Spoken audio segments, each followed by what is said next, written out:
Was I wrong to expose my creepy brother-in-law? I recorded him sneaking to my room, and now the family hates me. Never thought I'd be the kind of person to tear apart a family, but here I am, sitting alone in my apartment, wondering if I made the biggest mistake of my life.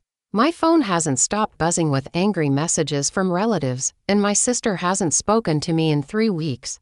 But let me tell you the whole story, and you can decide for yourself whether I was wrong to expose what my brother-in-law was doing. It all started about 6 months ago when I moved back to my hometown after finishing college.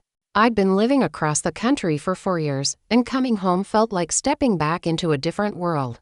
My sister Emma had gotten married to this guy David while I was away, and honestly, I barely knew him. They'd had a small ceremony during COVID that I couldn't attend, so meeting him properly was one of the first things on my list when I got back. David seemed normal enough at first. He was quiet, maybe a little awkward, but Emma seemed happy, so I figured that was what mattered. He worked in IT, spent a lot of time on his computer, and didn't talk much during family gatherings. I thought he was just shy or maybe intimidated by Emma's loud, chaotic family. We're the kind of people who talk over each other at dinner and have strong opinions about everything. So I could understand if that felt overwhelming to someone more reserved. I was staying with my parents temporarily while I looked for my own place and started job hunting. The house I grew up in is pretty old, with thin walls and creaky floors, but it felt good to be back in my childhood bedroom, even if it was just for a few months. Emma and David lived about 20 minutes away, but they came over for dinner at least twice a week. That's when I started noticing little things that made me uncomfortable. The first incident happened during a family barbecue. I was helping my mom in the kitchen when I realized I'd spilled sauce on my shirt. I ran upstairs to change quickly, and as I was pulling my shirt over my head, I heard footsteps in the hallway. They stopped right outside my door, which I'd left slightly ajar since I was just doing a quick change. I called out just a second, thinking it was my mom or Emma, but whoever it was didn't respond. When I opened the door a minute later, fully dressed, the hallway was empty. I thought it was weird, but I brushed it off. The second time was worse. I was getting ready for bed after a long day of job interviews, and I'd just gotten out of the shower. I wrapped a towel around myself and was about to go into my room when I saw a shadow move past my bedroom door. The door was open just a crack, and someone had definitely been standing there. My heart started racing, and I called out hello, but got no answer. I quickly got dressed and went downstairs, where everyone was watching TV in the living room, including David. He looked up when I came down and gave me this weird smile that made my skin crawl. After that, I started paying more attention. I noticed that David would often volunteer to help clean up after dinner, which meant he'd be upstairs using the bathroom near my room. I'd hear his footsteps in the hallway, and they'd always seem to linger near my door. One time, I was doing homework on my bed with the door closed, and I swear I heard someone trying the handle very quietly. When I got up to check, no one was there, but I found David coming out of the bathroom a few seconds later. The worst part was that I couldn't tell anyone. What was I supposed to say? That I thought my sister's husband was trying to spy on me. Changing, I had no proof, just a creepy feeling and some suspicious timing. Emma was so happy in her marriage, always talking about how lucky she felt to have found David. My parents loved him because he was polite and helped around the house. I felt like I was going crazy. Questioning my own perceptions, things escalated. About 2 months ago, I'd gotten a job offer and was planning to move out soon, which should have made me feel better. But David's behavior was getting bolder. He started asking me personal questions about my dating life, commenting on my clothes, and finding excuses to be alone with me. One evening, when Emma was in the bathroom and my parents were outside, he cornered me in the kitchen and told me I was really growing into myself since coming back from college. The way he looked at me made my stomach turn. That night, I decided I needed proof. If David was really doing what I thought he was doing, I couldn't let it continue. But I also couldn't make accusations without evidence, so I went online and ordered a small security camera, the kind that looks like a phone charger. It arrived a few days later, and I set it up on my dresser, pointing toward the door. For the first week, nothing happened. I was starting to think maybe I'd imagined everything, that my paranoia had gotten the better of me. But then, on a Tuesday night when David and Emma had come over for dinner, I caught something that made my blood run cold. I was downstairs helping with dishes when I remembered I'd left my phone upstairs. I told everyone I'd be right back and headed up to my room. As I reached the top of the stairs, I saw David standing outside my bedroom door. He wasn't just walking by or looking for the bathroom. He was pressed up against the wall next to my door, clearly listening. When he heard me coming, he quickly stepped away and pretended to be heading to the bathroom. "Oh hey," he said, way too casually. "Just needed to use the restroom." "Okay," I replied. But my hands were shaking as I grabbed my phone from my room.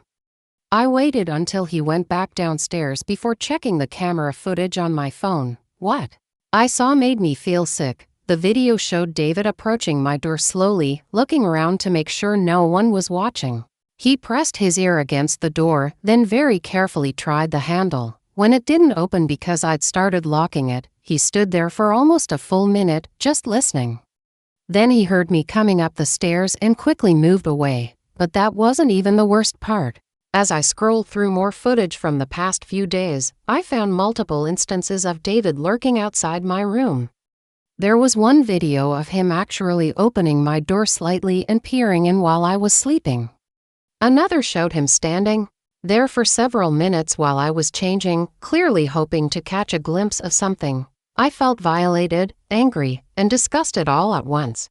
This man who had married my sister, who ate dinner at our family table, whom my parents trusted, had been essentially stalking me in my own home. I wanted to confront him immediately. But I knew I needed to be smart about this.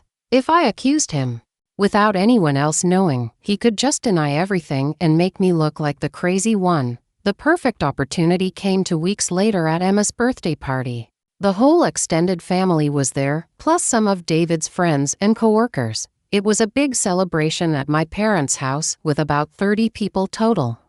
I'd been carrying the weight of what I knew for days.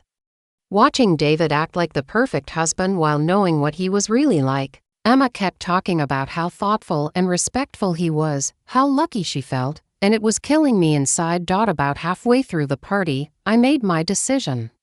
Everyone was gathered in the living room, and Emma was opening presents. David was sitting right next to her, playing the devoted husband role perfectly. My hands were shaking as I connected my phone to the TV using the casting feature. "Hey everyone," I said, trying to keep my voice steady. "I have something I need to show you all. It's really important." The room went quiet, and everyone turned to look at the TV screen. I started playing the clearest video I had, the one from the Tuesday night when I'd caught him in the act. You could clearly see David creeping up to my bedroom door, pressing his ear against it, trying the handle, and standing there listening. The silence in the room was deafening. I could hear my own heartbeat as everyone processed what they were seeing. Emma's face went white, then red, then white again. My parents looked confused at first, then horrified as they realized what was happening in the video. "What the hell is this?" David said, jumping up from the couch. "This is fake. She's trying to frame me," but I was ready for that. I played another video, then another. Multiple instances of him lurking outside my room, trying my door handle, even the one where he'd opened the door while I was sleeping. By the fourth video, people were starting to whisper and look at David with disgust. Emma finally found her voice. "David," she said quietly, "what is this? Why were you doing this?" He tried to deny it, claiming the videos were doctored, that I had some kind of vendetta against him. But the evidence was overwhelming, and everyone could see it with their own eyes. The timestamp showed these incidents happening over several weeks, always when I was in my room and always when he thought no one was watching. The party fell apart pretty quickly after that. People started leaving in small groups, whispering among themselves. David's friends and coworkers looked mortified. Emma's friends were trying to comfort her while shooting disgusted looks at David. My parents were in shock, dealing with the fact that this had been happening in their own home. Emma didn't say much that night. She just kept staring at the videos. tears streaming down her face. Finally, she stood up and told David to leave. "Don't come home tonight," she said. "Don't come home until I figure out what I'm going to do." David tried to argue, tried to explain, tried to make excuses. He claimed he was just checking on me, making sure I was safe. He said the videos made it look worse than it was. But everyone had seen the footage. Everyone knew what he'd been doing. Over the next few days, the fallout was intense. Emma moved back in with our parents temporarily while she figured out her next steps. She found out that David had been doing other creepy things too, like going through her phone and computer, monitoring her social media activity, and even following her when she went out with friends. It turned out his controlling behavior extended beyond just spying on me. Within a week, Emma had filed for divorce. She couldn't get past the violation of trust, the fact that he'd been essentially stalking her sister in their family home. The videos had opened her eyes to a pattern of behavior she'd been missing or ignoring. But here's where things got complicated. Not everyone in the family supported what I'd done. Some of my relatives, particularly the older ones, felt that I should have handled it differently. They thought exposing David so publicly was cruel and unnecessary. They argued that I could have told Emma privately, or confronted David first, or handled it within the family without humiliating him in front of everyone. My uncle called me selfish, saying I'd destroyed a marriage over harmless behavior. My grandmother said I was vindictive and that boys will be boys. Some of my cousins thought I was attention-seeking, that I'd enjoyed the drama of the big reveal. They felt sorry for David, claiming I'd ruined his life over what they saw as minor infractions. The worst part was that some people blamed me for Emma's pain. They said that if I'd just moved out sooner, or handled it quietly, Emma wouldn't have had to go through the trauma of a public divorce. They made me feel like I was responsible for her heartbreak, even though I was the victim of David's creepy behavior. Emma herself was conflicted. She was grateful that I'd shown her who David really was. But she was also devastated that her marriage was over. She went through periods of being angry at David, then angry at me, then just sad about the whole situation. She told me she wished I'd come to her first, given her a chance to handle it privately. She felt humiliated that everyone had witnessed her husband's betrayal. My parents were supportive but also worried about the family drama I'd created. They were glad David was out of their house and away from me, but they were also dealing with relatives calling to complain about my behavior. Some family friends had been at the party and witnessed everything, which meant the story was spreading beyond just our immediate family. The social media aftermath was brutal too. Some people who'd been at the party posted about it, and while they didn't use names, anyone who knew our family could figure out what had happened. David started getting messages from people who'd seen the videos, and he was apparently struggling to explain the situation to his own family and coworkers. His reputation was essentially destroyed overnight. 3 weeks later, Emma and David's divorce was finalized. She kept the house, and he moved across the state to live with his parents. Emma started therapy to deal with the trauma of realizing she'd been married to someone who was capable of such violations of privacy and trust. She's doing better now, but our relationship is still strained. Looking back, I keep questioning whether I handled this the right way. Part of me feels completely justified. David was violating my privacy in the most disgusting way possible. He was betraying Emma's trust and potentially escalating to more serious behavior. I had tried ignoring it, tried avoiding him, but he kept getting bolder. The videos were proof that this wasn't innocent behavior or misunderstandings.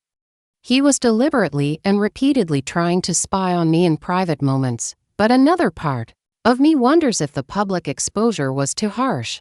Maybe I could have shown the videos just to Emma and my parents first. Maybe I could have given David a chance to explain or get help before destroying his reputation in front of everyone.